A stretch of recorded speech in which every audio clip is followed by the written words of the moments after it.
City post में आपके साथ में मैं हूं नामिका।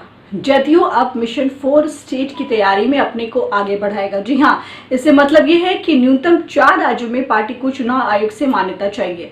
प्रेजेंट में बिहार और अरुणाचल प्रदेश में उसे राज्य स्तरीय पार्टी की मान्यता प्राप्त है। अगर 2 अन्य राज्यों में मान्यता मिल जाती है तो जदयू राष्ट्रीय पार्टी बन जाएगा और इसी को केंद्र में रख करके उसकी तैयारी उत्तर प्रदेश और मणिपुर के लिए है।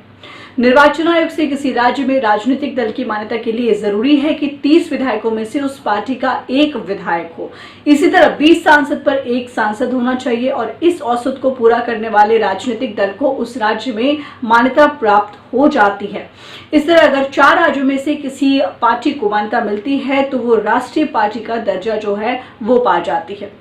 किसी राज्य में चुनाव आयोग से मिली मान्यता अगले 10 वर्षों तक वैध रहती है। इस लिहाज से अरुणाचल प्रदेश में जदयू के विधायक भले दूसरी पार्टी में चले गए हों, लेकिन वहां जदयू की मान्यता अब भी बरकरार है। राष्ट्रीय पार्टी के दर्जा के लिए फिलहाल जदयू को केवल 2 राज्यों में मान्यता की दरकार है, इसलिए उसकी जो नजर है वो विशेष रूप से उन राज्यों पर है जहां विधानसभा सीटों की संख्या कम है। पूर्वोत्तर राज्यों के अतिरिक्त झारखंड और हरियाणा पर इसी वजह से अधिक ध्यान है इस पार्टी का।